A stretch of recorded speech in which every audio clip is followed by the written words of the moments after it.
Now. Thank you very much for the introduction. I would like to say that we will be juggling between two languages during this session to accommodate our speakers. I would like to start with Dr. Malik. Dr. Malik, you always put youth at the forefront of knowledge.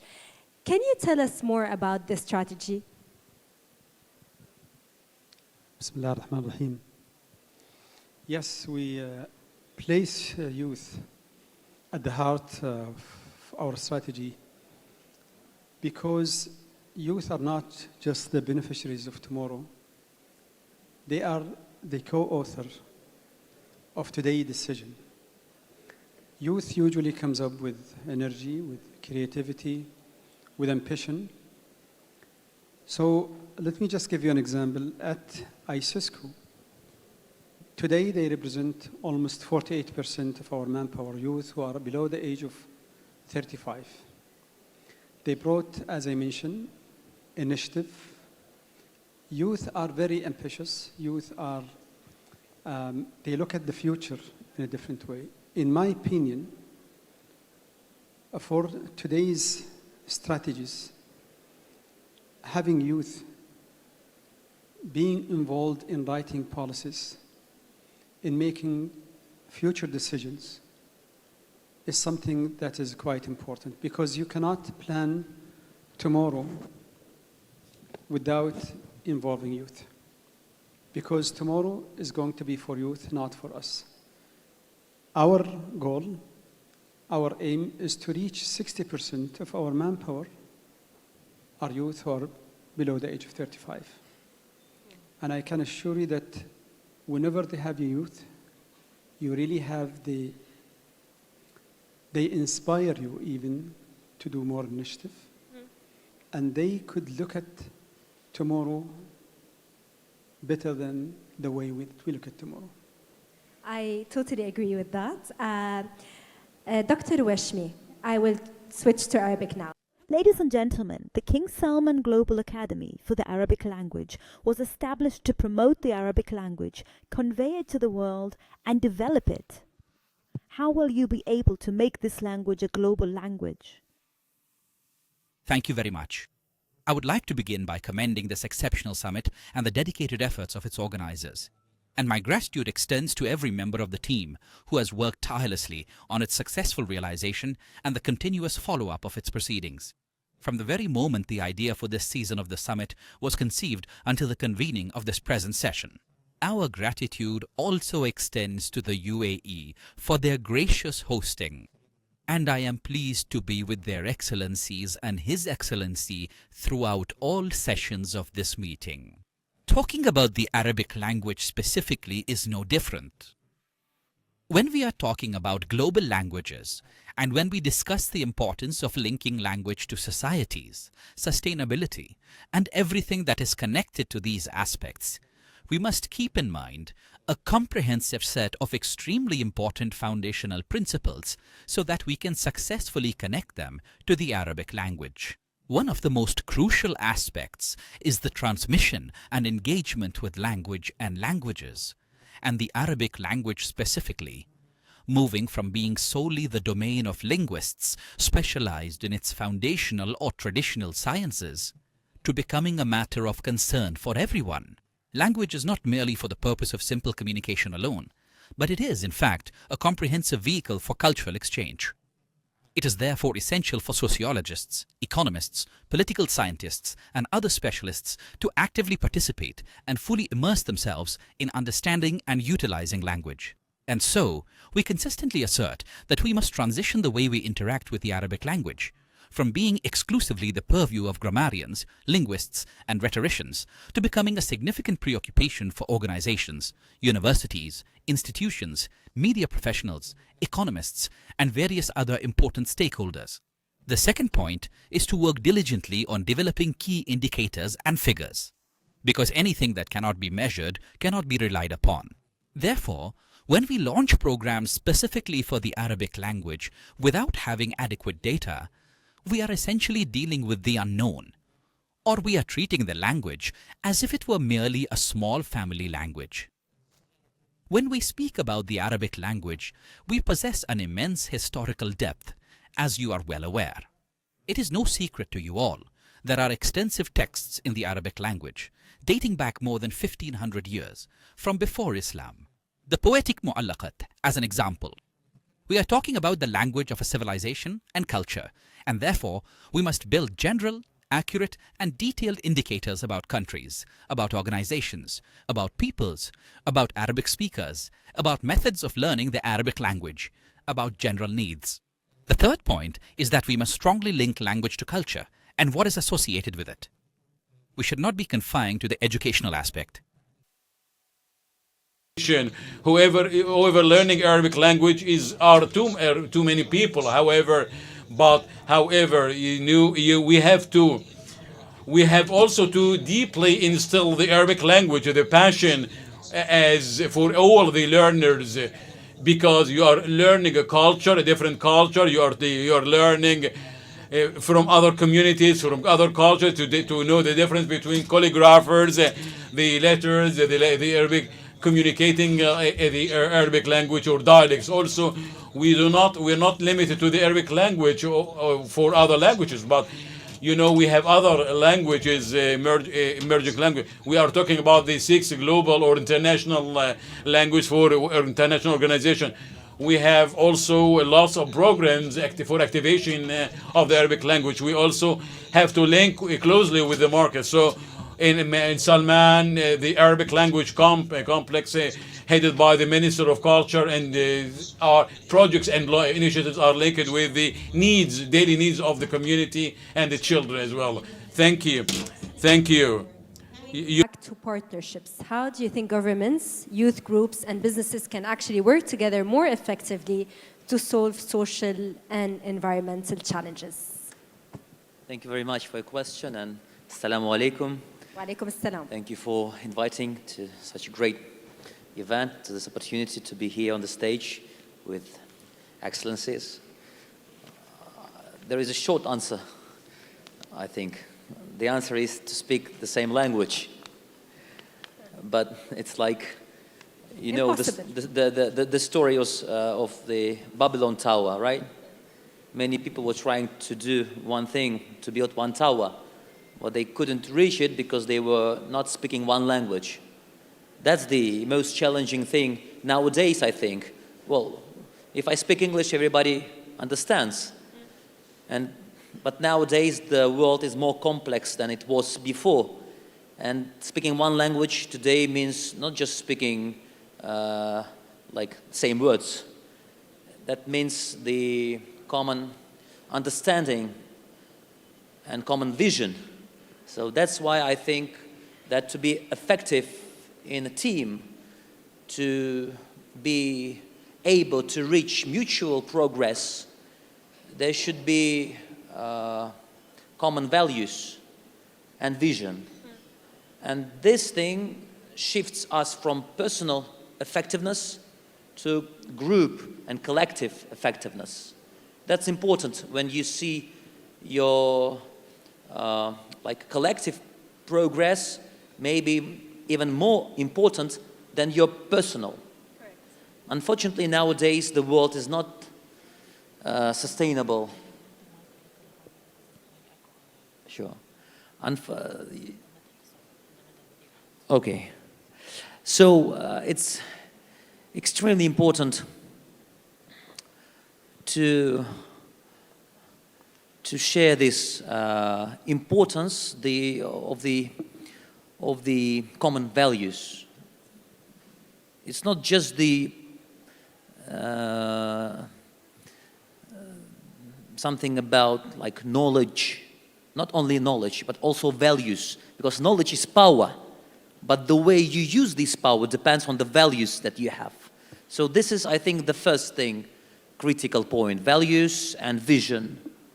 The second one, of course, is team, people. They should be professional. They should be educated and strong leadership. That brings governments, that brings business, that brings NGO together because they understand that mutual success depends on successful teams. And the third one, I'd say innovative technologies, because this thing can foster communication between people. Especially if we're talking about global projects and global challenges. So vision, values, people, and technologies that help these teams in governments, in businesses, and NGOs communicate properly. I'd say these three critical points from my point of view. So, Your Excellency, Dr. Malik, His Excellency Timur stressed on the importance of partnerships. Can you give us an example of how working together across sectors actually created a positive social impact? One of the compelling example of cross sectors collaboration usually will drive an impact, a real impact. For example, in ISISCO, we had an integrated initiative to protect Oasis ecosystem in several countries in our Islamic world by bringing together environmental science, cultural heritage, and community-based education.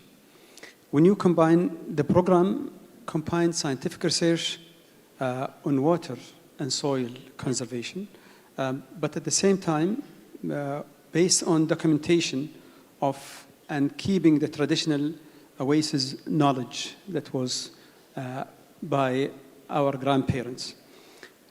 Once you equip the farmer and the youth with all these sustainable agriculture skills, you form a sort of a holistic approach that would really sort of value this collaboration.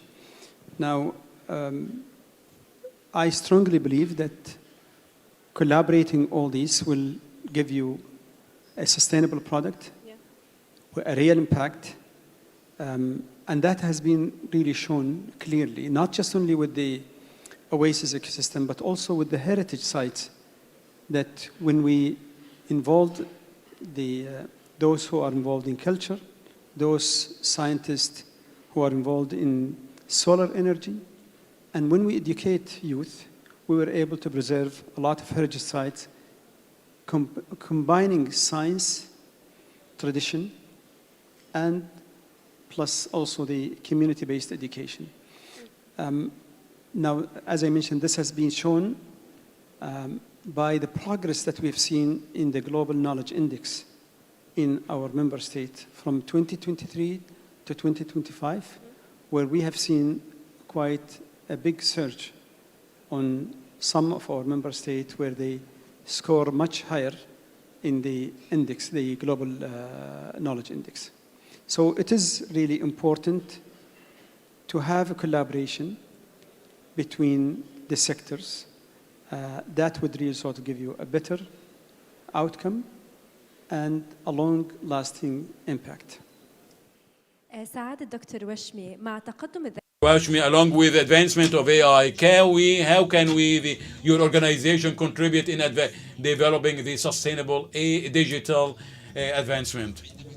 When you find a researcher or an employee or a citizen at Bosnia speaking that he is pleased with the Arab voice when he changes the radio channels, and when we find a student or a researcher or a citizen in some Asian countries having documents from writings of his ancestors, but he cannot read them because they are in Arabic. This is an emotional combination linking between the Arabic language. We have to look after and monitor and follow it up.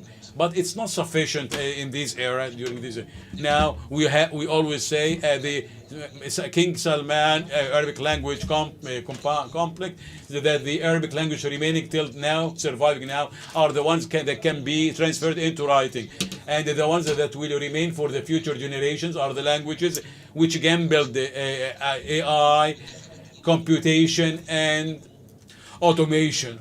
We are at the King Salman Arabic language organization, we are gambling this one, we're betting this one, and we ensure that the great trend in the Arabic language for in the Kingdom Saudi Arabia, and what we have heard yesterday by His Highness Sheikh Mohammed bin Salman, he has a clear vision for the AI and the linguistic computation, and now we have to go also for paths to raise the pace of linking language with the digitalization, because language cannot be left over only for the linguists only, or for the linguistics or linguistics researchers, but we have all share the responsibility for as researchers to intervene strongly. And now in our King Salman's complex, we have convened. We have also participated in lots of ceremonies, and like 2 weeks ago, we have participated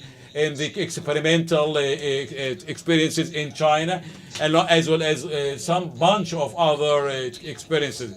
So also we are just building academic, scientific, and documented or reliable searches, linking between the intelligence with the language, and we are also benchmarking and measuring the key KPIs, out of which balsam indicators, which measure the grade or the grand language or linguistics model.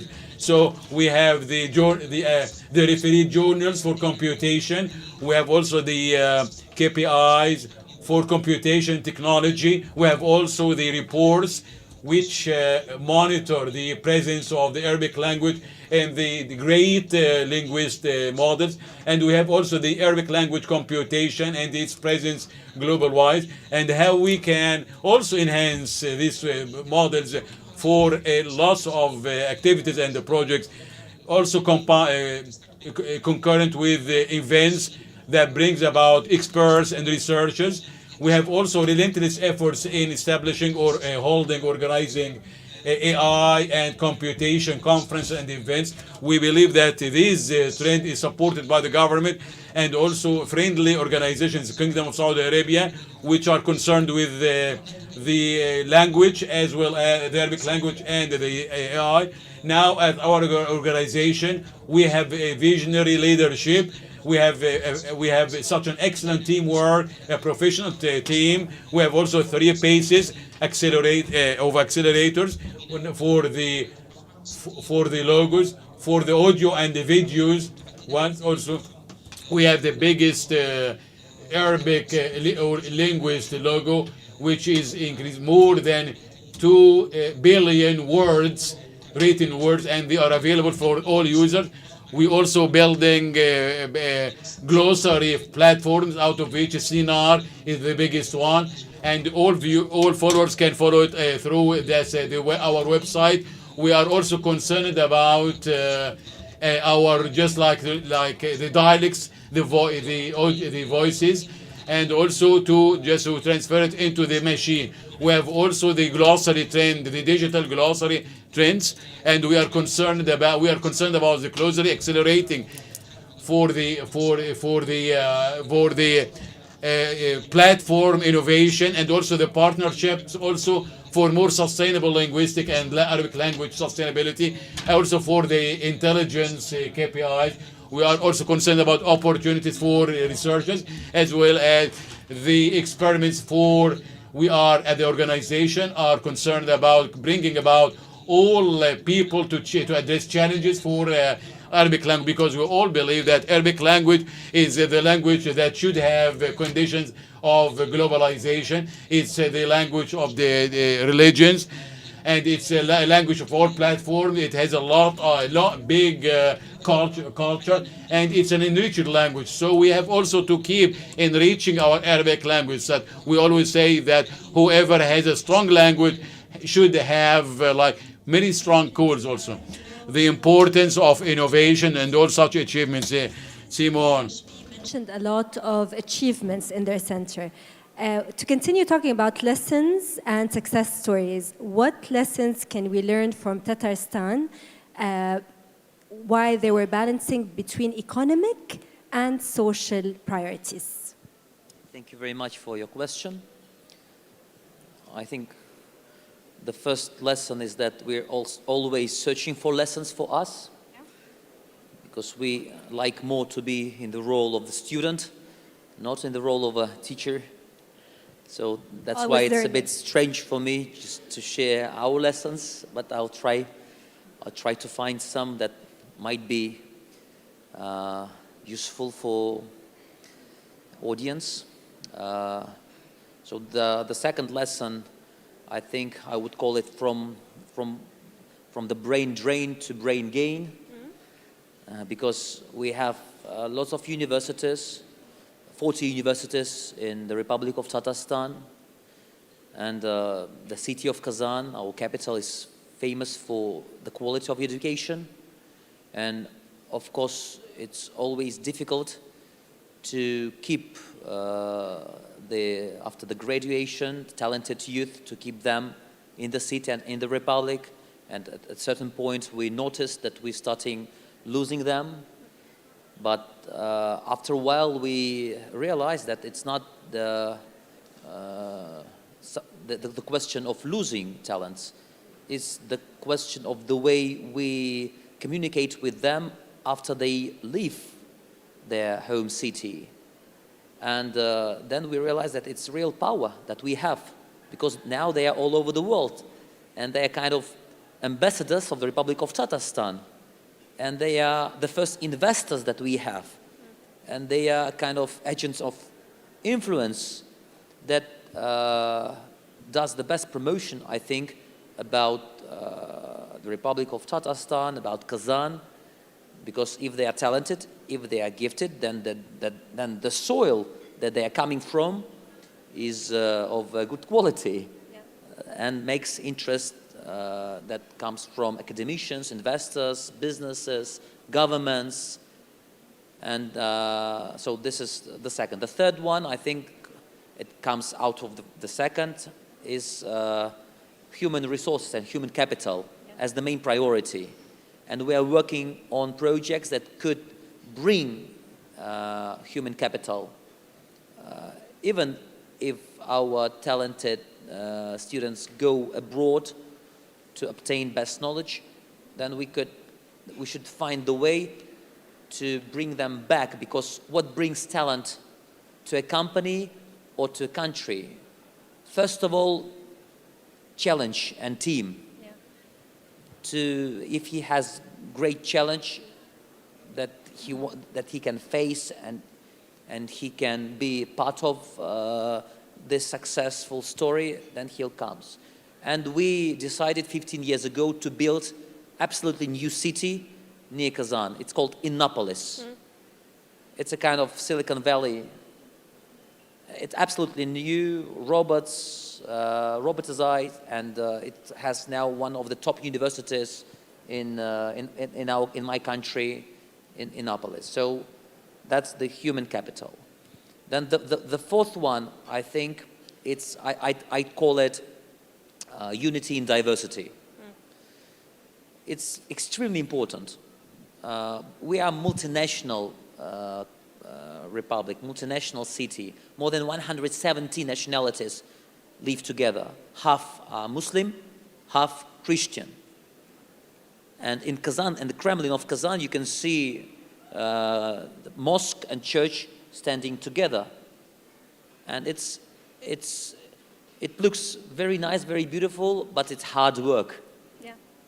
But if you can do right balance between differences, that creates right soil and context for economy. And diversity, of course. Of course. Yeah. And unity comes from diversity. It's a big mistake to try to make everyone look the same way. No. This personal impact of each of us can create synergetic effect for all of us. And the last one is youth, I think. The attitude towards youth, and His Excellency Dr. Salim Al-Malik, the way what His Excellency did with ISESCO in these 3-4 years, actually that's what we do with the Republic of Tatarstan, bringing and engaging youth, because it's a long-term investment. Yeah. And they give the new vision, and And of course, if you're a part of something, then you work harder. So I'd say this. But I don't think know we if all it's- agree that besides talent to achieve, we also need skills. And this takes us to our next question to His Excellency Dr. Malik. What skills are mostly needed to build a sustainable future? Let me just start by saying that Kazan is going to be the cultural capital of the Islamic world next year. So you are all invited to see the beauty of Kazan and its contribution to the Islamic world by its culture, by its development, and by its people. Now, back to your question, is countries usually will achieve balance between economic growth and environmental protection, and also community-based well-being, once they embrace sustainable development as a model. That will align smart policies, innovation, and also social cohesion. What is really important that I see that it's not just only investing in green technologies and expanding in renewable energies and integrating environmental standards in all stages.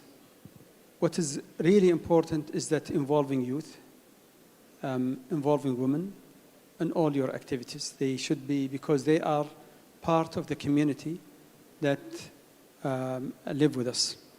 Now, but there are certain essentials that you need to have. You need really to have a strong governance. You need to have a clear laws, plus also partnership between the government and the private sectors. I think these are very important. When people and environment, or let's say the planet, are placed at the core of your economic strategy, rest assured that growth will become resilient. In fact, it will become even more resilient. It will become more equitable, and it will be also truly sustainable. So these are important factors that we really have to put in our mind in order to have the balance. سعادة دكتور وشمي، كيف يسهم How can the organization to build a knowledge balance framework? There is a big challenge towards any language that whenever we discuss a language is just as if you are, just like as if he or she looks at something in his or her eyes, and somebody trying to read in his language because as if he is reading from the memory. Whenever we read the Arabic language or from any communities, it just differs, like, because it's whether it's a daily language or it's just like it's a challenge in itself. We are in the King Salman Arabic language complex. We have a big continuous path for our linguist policies, where we can ensure to bridge the gap, to find the gaps, and try to bridge such gaps, out of which the most important is just the individuals or the researchers or the scientists work independently. And most of the important efforts were made by individuals, not complex. The project that carried out by a group of people were quite few in the Arabic context. We are trying to activate this issue, and also one more thing, that most of the studies are carried out by specialists, but however they keep them and they do not go to the beneficiaries. The beneficiaries should also make benefit of it, because the organizations also they have to do it. We cannot call ourselves successful because we could not communicate all the outcomes to everybody, but just organization. Our main goal is just to keep the Arabic language as a comprehensive or holistic approach or goal for everybody. The international expert, Dr. Maali, Dr. Salim, or our expert in our session, to find the media people, the sportsman, a linguist person, to find something common so that they can both understand, because we all belong to the same language. For the just like for planning and linguist policy, we are following the benchmark, the best benchmarks and the international best practices.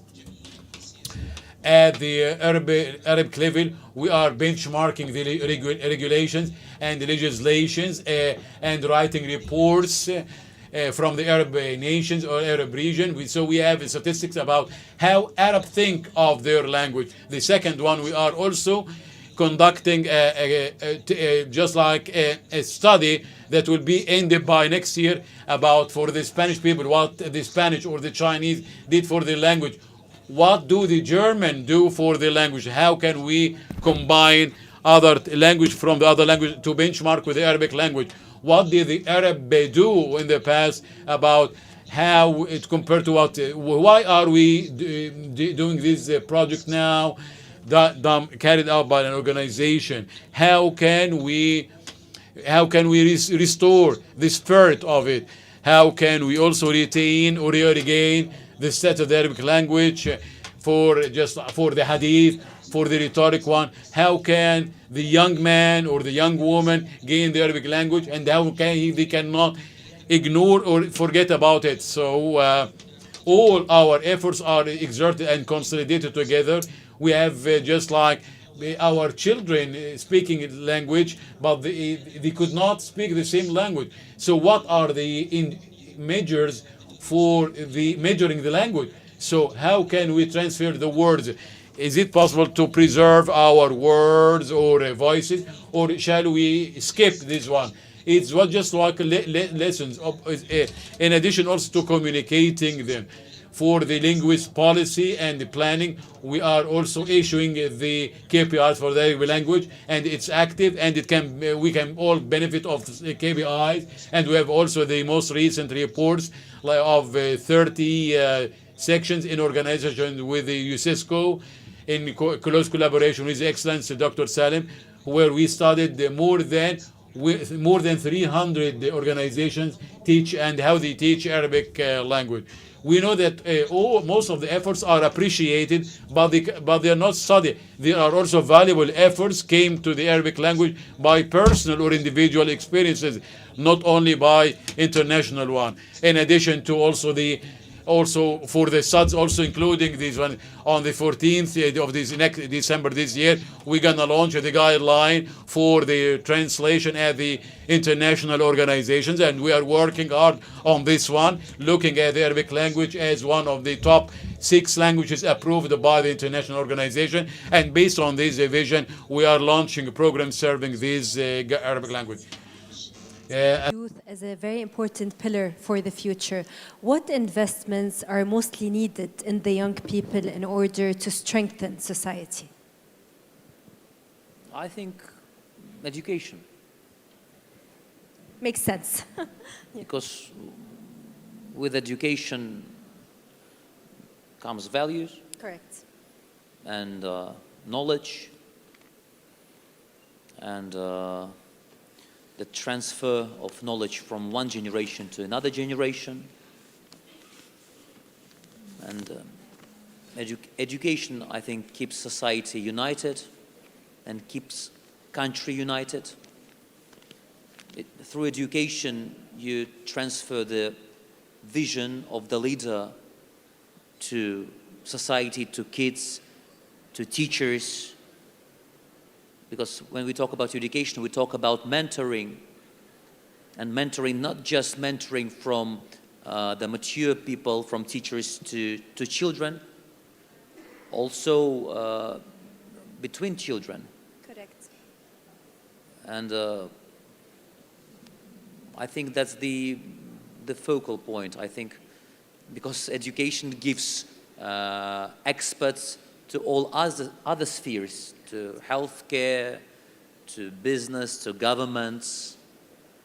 And it's impossible, from my point of view, to change the way of thinking after like maybe 18, 20 years old.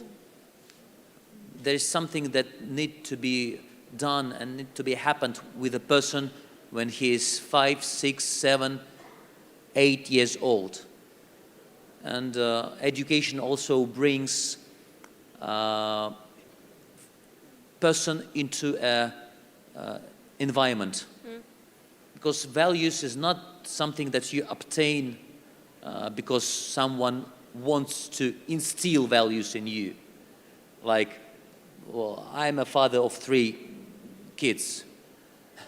And I'm absolutely sure at the moment when I want to tell something important to my children, at that moment, they don't want to listen to me.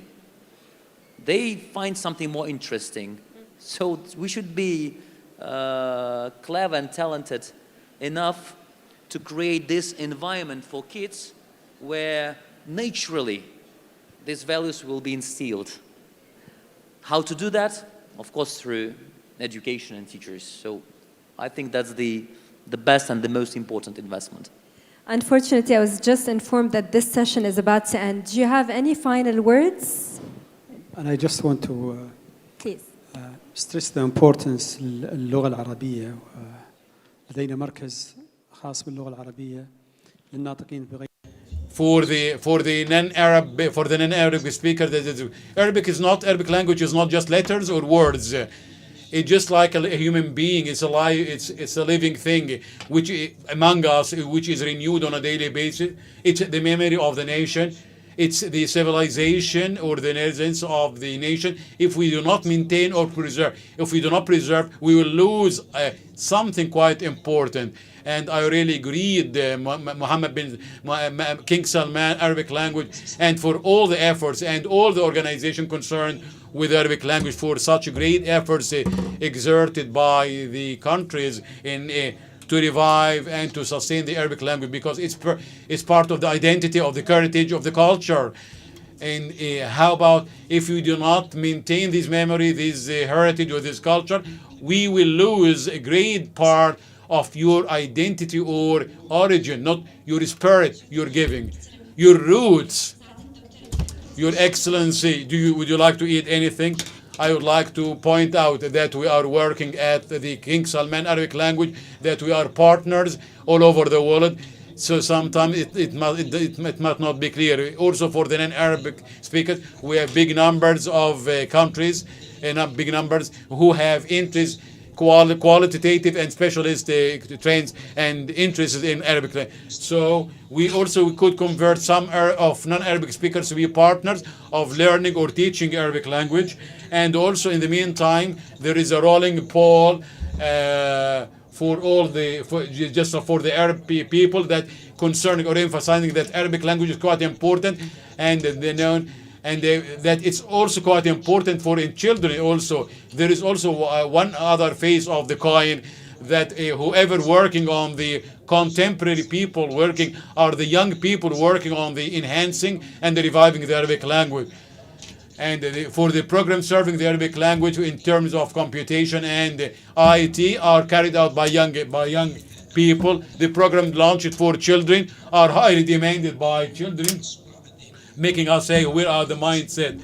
The figures are monitored through our reports, can be also viewed on our website for the computation, culture, planning.